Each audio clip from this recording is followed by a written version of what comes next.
Okay, I don't know about you guys, but I am fascinated by astrology and in particular how often it is spot on, right? So it feels like for months now, I hear how Pisces time has come. We're turning a corner to the positive, and then I wait and I wait, and then I hear it again about the next astrological event, and it dawned on me, what am I waiting for? Am I waiting to become something?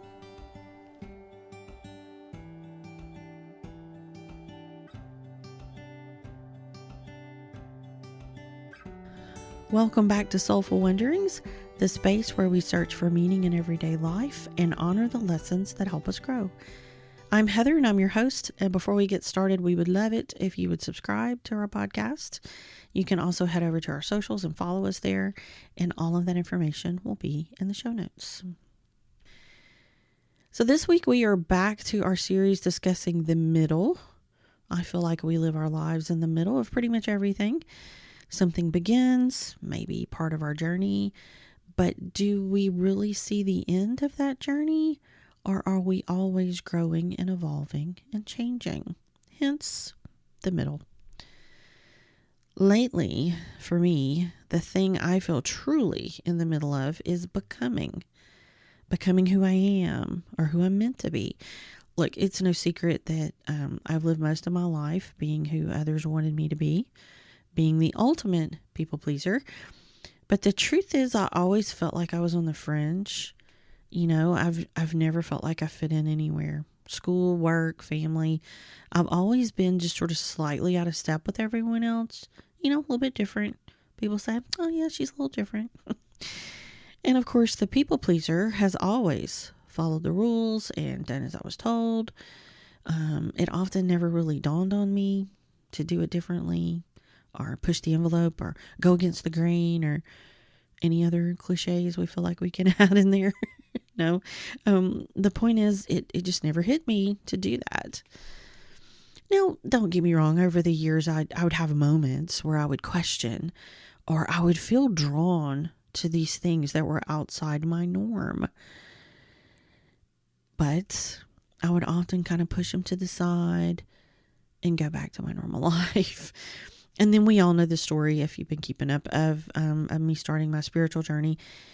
And we've even talked a little bit about what a spiritual journey is, what a spiritual awakening is. But what does that mean in context? Do you know what I mean? We say it, but I don't know that we describe it.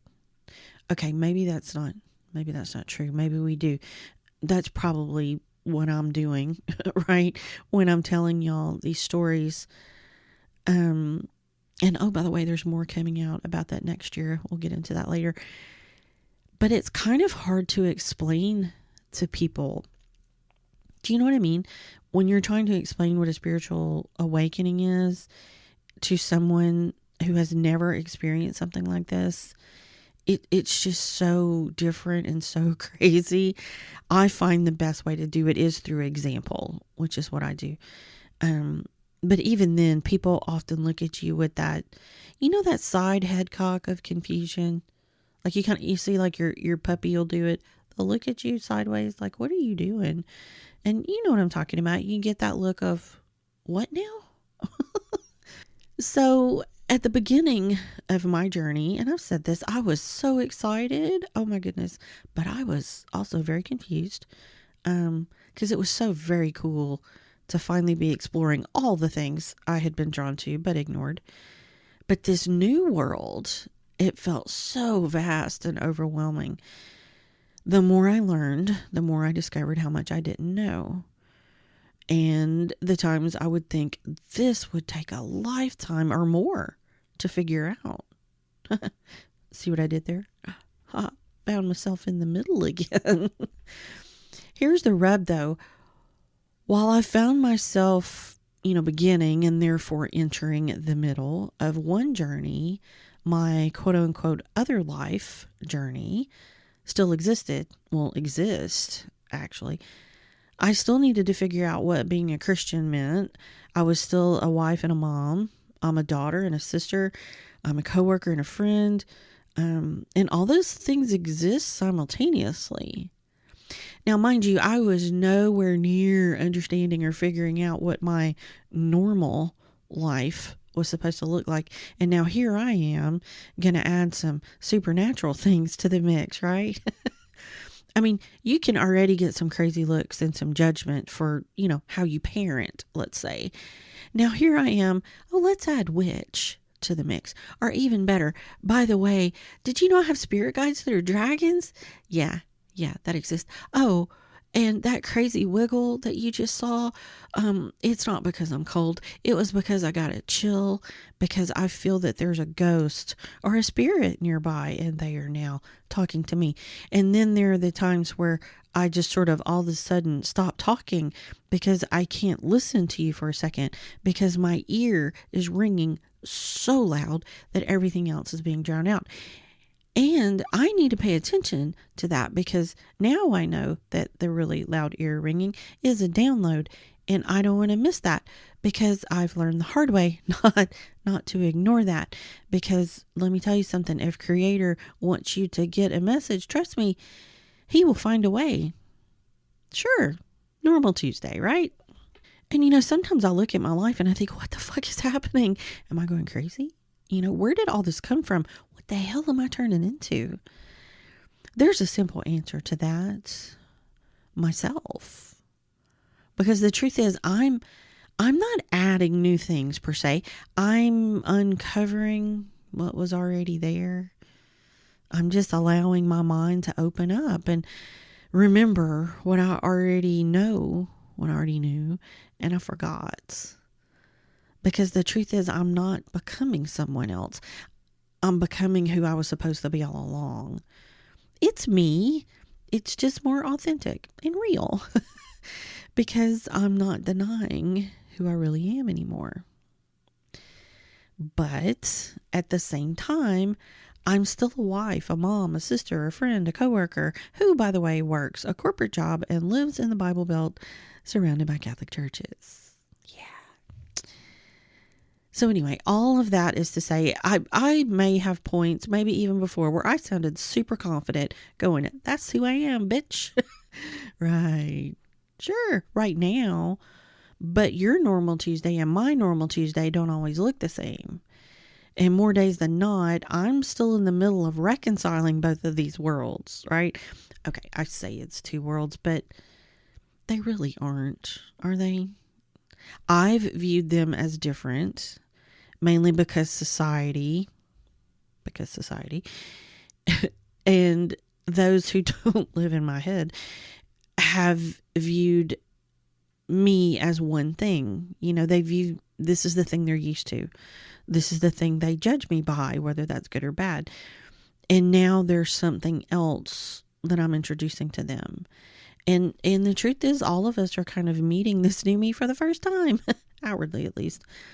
And sometimes that's just a lot, and there's fears that go along with that. Fears on my side that I'm not going to be accepted. And then there's fears on the other side because they don't understand this. And some of this view this as, wait a minute, this is not, because again, society, this is not a good thing. Are you sure this is what you should be doing? And some of them have genuine concern. Are you sure this is what you should be doing? So, think about it. That's a lot to reconcile. And especially for me, while I'm in kind of the midst of all of it, right? I'm still growing. I'm still learning.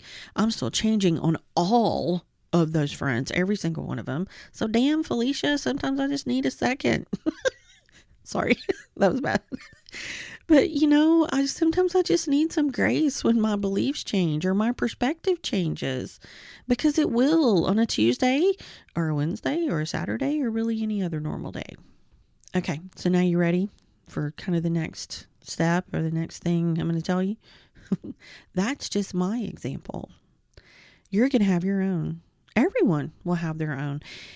And the truth is, some of this stuff will overlap. Of course it will. A lot of us are moms or dads and, sisters and co-workers and witches.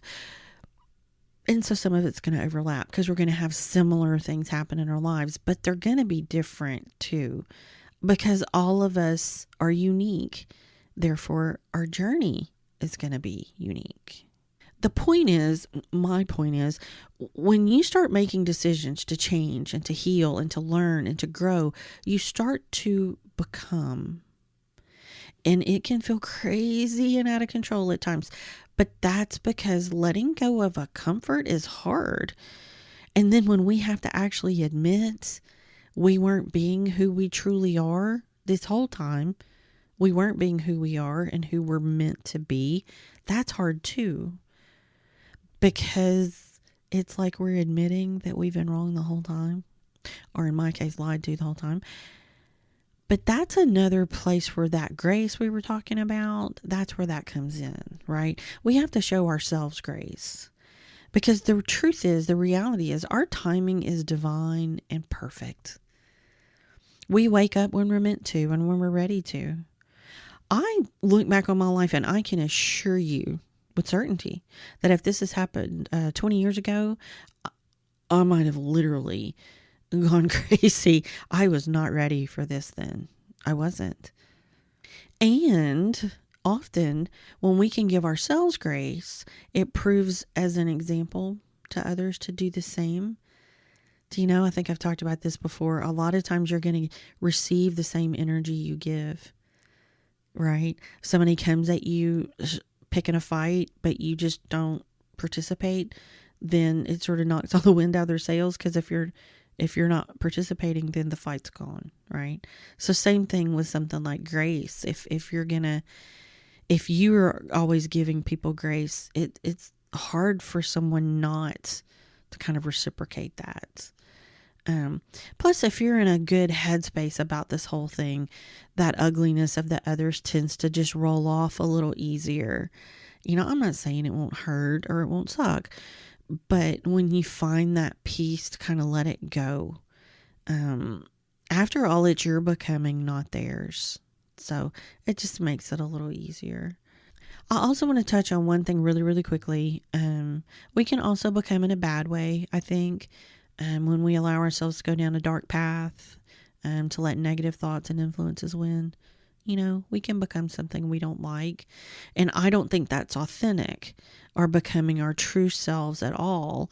It's quite the opposite. So, I kind of bring this up because I believe we have to be mindful of our thoughts and our actions. Our intuition and inner guidance is where we should put our trust. You know, so if something feels icky, then it most likely is. So trust that. You don't want to leave one form of conditioning just to land in another. You know what I mean? Part of becoming yourself is learning that nobody else gets to tell you who your self is. Teachers can help. Astrology can give you what language. Signs can encourage you, but none of them can do the becoming for you. And maybe that's what I've been missing when I hear all these messages about Pisces finally entering her era or turning a corner or whatever the stars are promising me this week. And maybe I've been waiting for something to happen, for, you know, this cosmic green light where suddenly I arrive and think, oh, there she is. That's me. But even astrology can't tell me when I've arrived. It can be a guide or a mirror, but you still have to live the damn Tuesday, right? I don't think becoming works like that. I don't think there's a finish line where we're suddenly healed, completely, authentically ourselves, 100% of the time, completely confident, and everything finally makes sense. And the work is done. We did it. You no longer have to deal with all the bullshit. You made it. Y'all, quite frankly, it's a little annoying.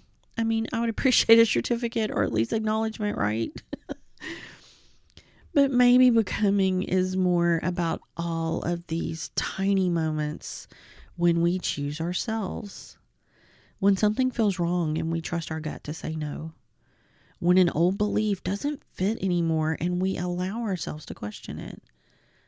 When we change our minds and stop apologizing for it.